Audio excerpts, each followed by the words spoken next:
Hey guys, what's going on? It's almost over. 2020 is almost over. This Friday, that's it. 2021, and it's got to be better, right? It's got to be better than this.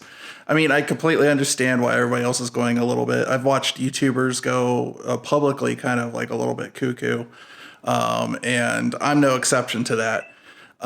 With what's been going on with me this year, I'm very thankful to still have a job and all that, but it's been like, I understand that movie, Groundhog Day, a whole lot better now. Like, way better than I ever could relate to it before, because that's been it. Is get up, go to work, come back, go to work, come back, get groceries, come back. It's just, and let me tell you, it's about time, because I've been doing little things to keep myself amused here and there, like randomly screaming "I'm melting" in Walmart just to see the reaction of everybody else, to kind of amuse me in some kind of weird sick way. But also it's like things like sending nudie calendars to friends. Sure. And on top of that, it's like, just because it's been me in this house for the longest time and I've been kind of lonely, I've been like, I feel like I came pretty close to a break of making another personality. But we're both okay now, so there's no worries about that. But Christmas just passed, and with tradition and to try to fill a hole in my soul, I ended up getting myself a gift this year. Actually, a couple of gifts. And yeah, I'm just going to run through them real quick. There's been a lot of videos on this stuff. Well, actually, one of the items, there's not been enough videos, so if you're interested in it, this is my feedback on it, not necessarily a review. But yeah, let's check it out. All right, so first off, if you know what this is to, then you probably already know what I got. So yeah, got an Xbox. And I got this guy right here. This is a 55-inch LG BX OLED TV. I've wanted an OLED for so long. All right, so first up with the Xbox, I'm not going to go through like all the specs and the ports. There's plenty of videos covering that. This is just my impressions. I will tell you the box is built fairly well. It's a chunky little boy. If you have ever had a GameCube for a past console, just take the handle off and stack about 2.5 GameCubes, and that's how high it is. As far as like ambient sound, that depends on like how much in a confined space it's in. So if you have it straight up and down like I do in the cabinet with plenty of space around it, it's whisper quiet. You can't hear it. Like, I'm serious. Maybe now, granted, this is somebody who's been working in a garage for a few years and has had like power tools and stuff going off near their head, so hearing's not what it used to be, but I can't hear it. And usually I can hear like a little whoosh or something out of these things. It's dead quiet, and I can't emphasize that enough. It's still pumping out pretty good heat. However, at one point I did have a shelf above it, and it was trapping some air in there. And when it did, I could hear it whoosh up a little bit, especially on Black Ops Cold War, because I run that at like 120 hertz mode. One thing some people might be worried about, if they're getting a new TV to go along with their console, it does support like the higher like 120 hertz or like 8K or something like that. The HDMI cable does come with the Xbox, is able to handle it. Matters of fact, I've gotten a couple of aftermarket ones that said they're right 8K, and they are not. I can't even get 120 hertz 4K to come out of it. So there's a lot of work to do out there as far as like HDMI 2.1 goes. As far as the console itself, like I said, it supports 4K or 8K, 4K at 120 hertz. It can do VRR, which is sort of like FreeSync. So if you know what FreeSync is, it also has FreeSync as well on board. But when you enable FreeSync, at least on this TV, it disables Dolby Vision, because I guess that's not in the FreeSync standard, where on VRR, it works just fine. So I just leave it on VRR. I don't see really any benefit between the two, between one or the other. So VRR is the open standard, and it just works fine. The controller, I really saw this D-pad as a gimmick. They said it's that much better. It's that much better.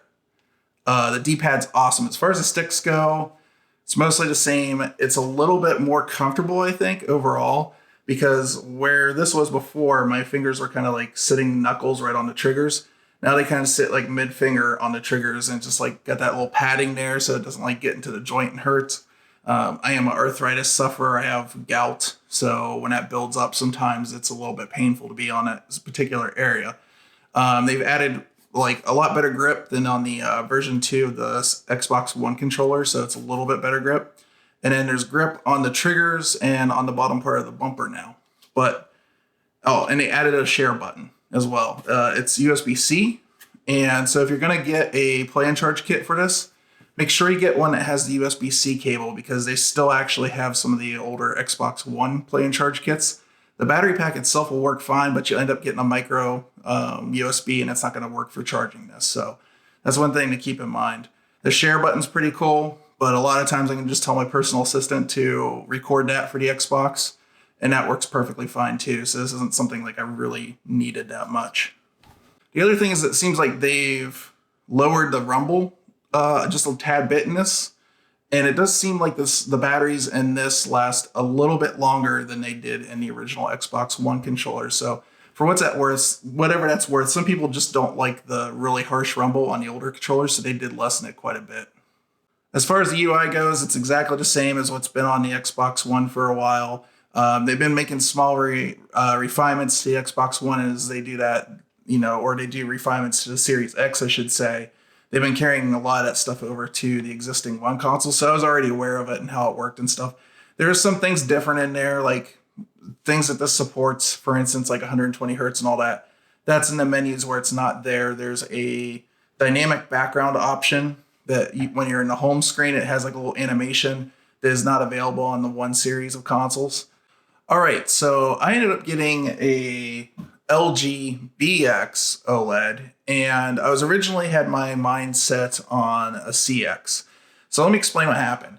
As I was shopping around, I noticed that there was a sale for the CX on Amazon. Well, I ended up looking at it and actually ended up picking it up, and then got an email that, although it told me it was going to come on the 16th of December, then my email updated and said it wasn't coming until May. So I was like, I'm not cool with you getting my money right now and then me having to wait until May for my product. So I canceled that order.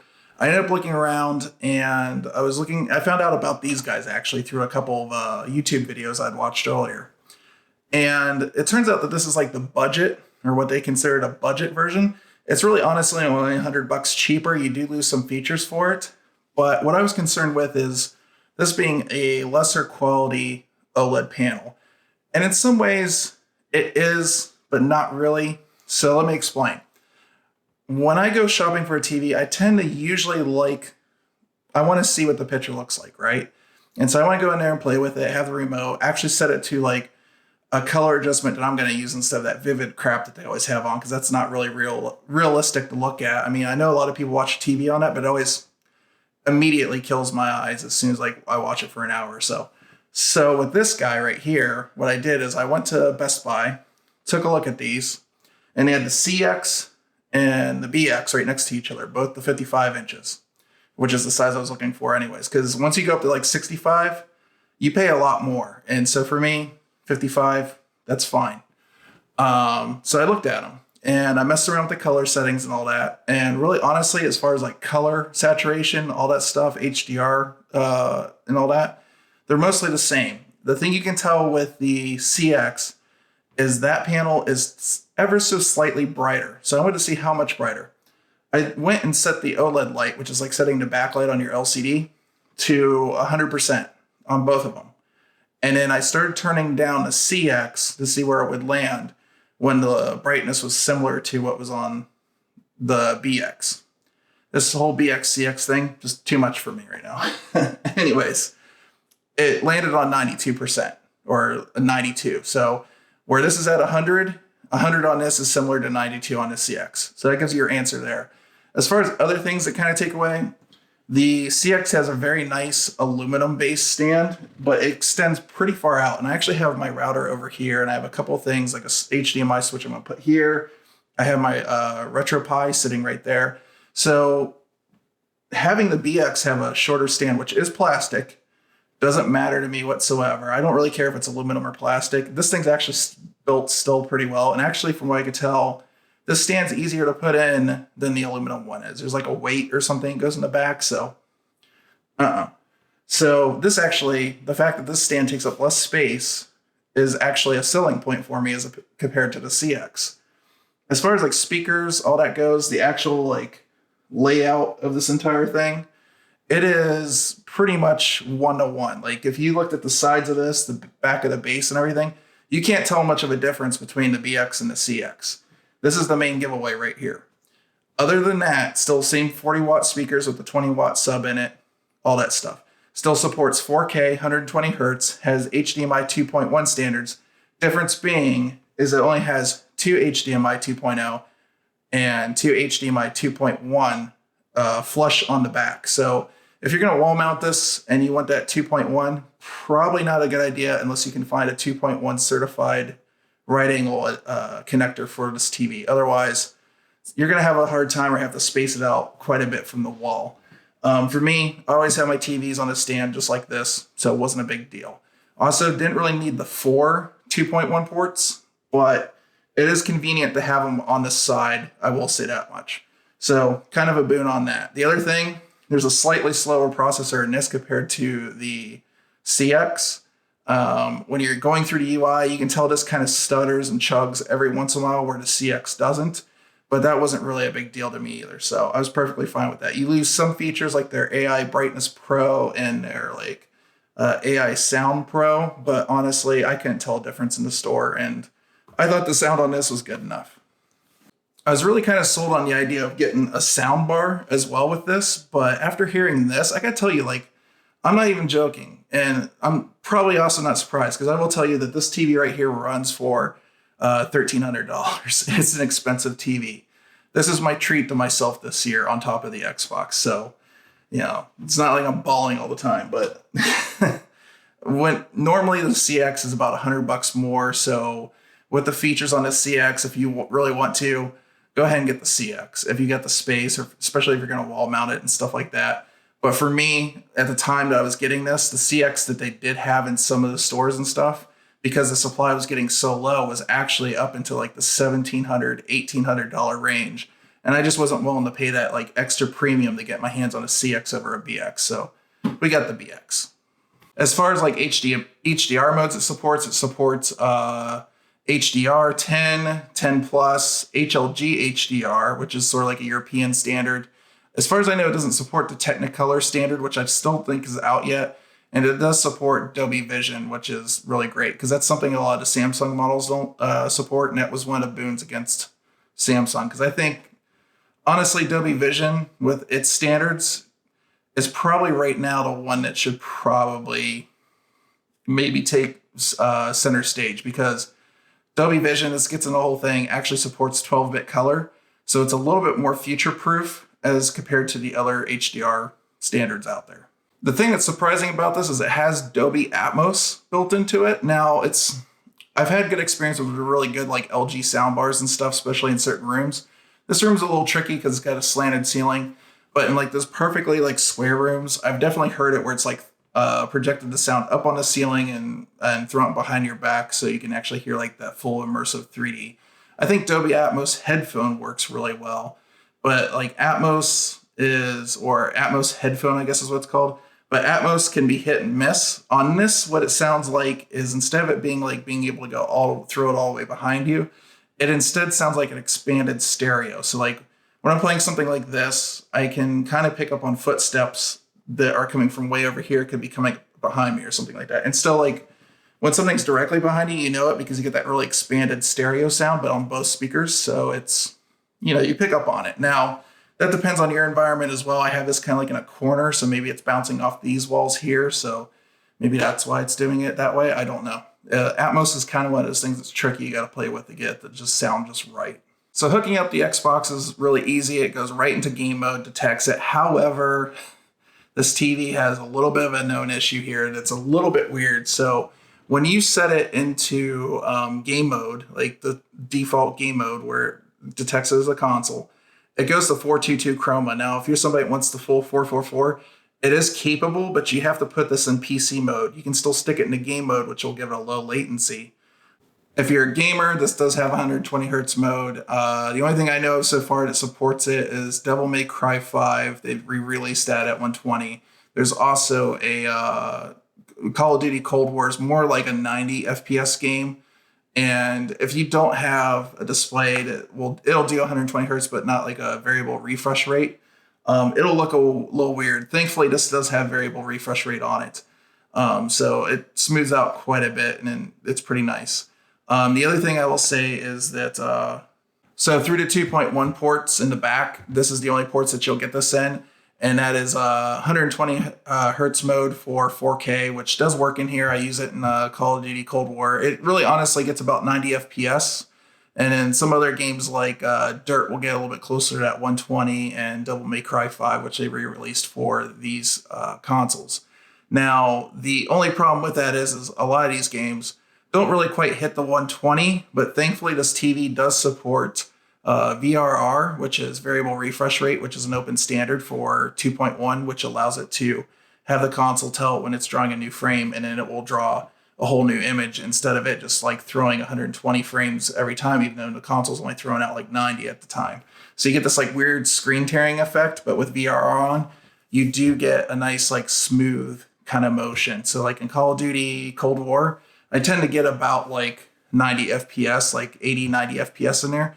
And that like helps smooth it out and keeps the tears away. As far as like other standards, it is FreeSync 2 capable. So that's like the FreeSync standard. I think they call it FreeSync Pro now. And it's also G-Sync capable. So it's weird to see a TV with the G-Sync logo on the back of it. It's just bizarre to me. All right. And one last thing I want to say about this is, well, actually a couple more things is on the OLED panel. I am so in love with OLED. You have no idea. So something you're not going to pick up on the camera whatsoever is the fact that blacks on this, being complete black when the pixel's off, really makes a huge difference in the way that this looks and the way the image pops. I cannot describe it, and you can't see it on a camera. It's something you have to see for yourself. And even when you go into a store to see these, because they have these set on the vivid mode and stuff like that, and a lot of times they're just pumping SDR content, not HDR content through it, it really doesn't do it justice. Now, the overall luminance of this is not really up to a lot of the HDR specs of like a max of 1,000 nits for highlights. This really maxes out at about 650, 700. Normally, when you're watching SDR content, you'll be around 250, 300 max. On HDR, I'll be around dancing around 500 to like 700, somewhere around there. But it looks phenomenal because of that contrast ratio. It looks better, in my opinion, with the lower nits than it does on a higher nits LCD display. The other thing that's nice about an OLED is the pixels are stupid fast.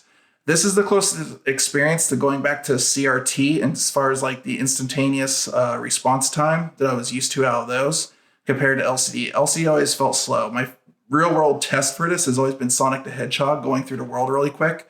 As soon as that game came out on something with an LCD and I played it, it just felt wrong. It felt off. Like the image just wasn't right. It was like you could just see that blur really well in that image. This is the first thing that I've been able to like play Sonic the Hedgehog on, and it looks correct. It looks the way it's supposed to. Matter of fact, it looks even just slightly a little bit better than what I'm used to on the CRT. So not like as far as like the overall, like, I'm not trying to say like the game looks better from a retro perspective, but from like a motion perspective, if that makes any sense. And yeah, it refreshes so stupid quick. The game mode on this is also really fast, so you just get that really instantaneous response. Oh, one thing I would have mentioned before I forget, and this seems to be something with any kind of variable refresh that I've noticed. When it seems to be in a loading screen or sometimes like in a dark screen and stuff, you'll see the image just kind of flicker on and off. Whenever it's in gameplay, it's not doing it. I don't know what causes it, but this is just not on these TVs. This is also on like computer monitors. The computer monitors I've had with FreeSync for years have always had this pop up here and there. So it's nothing out of the ordinary, and you just get kind of used to it, or you turn it off if you don't like it that much. Okay, other thing I wanted to say is there actually is a FreeSync menu built in, so you can actually see the hertz that's fluctuating at right now. So this is sitting actually around 90. I didn't think it would actually go up into the hundreds or anything like that. So that's actually surprising that Call of Duty Modern Warfare has support for that as well. I didn't realize that. I did know it Cold War did. As far as anything else goes, the Magic Remote is awesome. I like the layout. I like the feel, kinda. The best way I can describe it is they made it all gloss. It's all this like Darth Vader-y kind of gloss. It's, in a way, like the shape of it's good, but it just kind of feels gross. I don't know how to explain that in any other way. Thankfully, there's covers you can get online for this. It scratches easily because it's gloss. I don't know why electronics companies keep doing this. They just need to stop. However, one of the cool things about this remote is, let's see if we can get it to go. Check that out. There's like a pointer. that you can control by.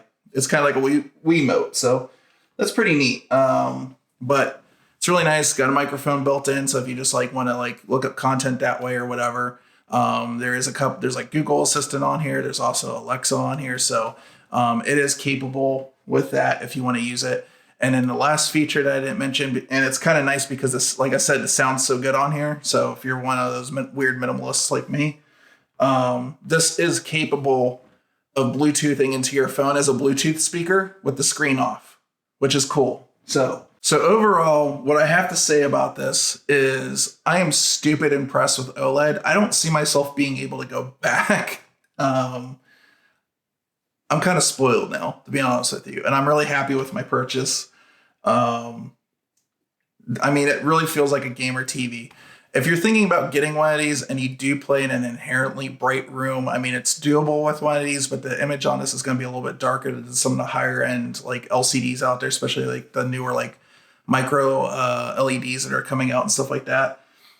The micro LEDs from what I'm seeing still can't produce that like really inky black, but they get like close enough in some ways. And that's going to be better overall for your brighter room, but you're still not going to, you're going to have like that slightly blur effect with the LCD monitor that you're just not going to have with an OLED. If you're typically kind of like in a darker room, even not like complete pitch black, but like just like a darker room, OLED's going to do just fine. And it looks great. And I highly recommend it if you happen to ever get a chance. So, that's kind of my thoughts on my Xbox and my LG BX OLED. I'm tickled to death with them. And I'm going to stop this video right now. I'll do the B-roll and the editing tomorrow, and I'm going to enjoy some gaming. So, yeah. Here's the 2020 or 2021. Screw 2020. It was terrible. So here's the 2021, and hope we get back to something like normal. And I know this is a long video, but I just wanted to put something out. And hope you guys had a Merry Christmas. And yeah, if you like this content, you know where the subscribe button and the thumbs up button is and all that fun stuff. So yeah, I'll see you guys in the next one.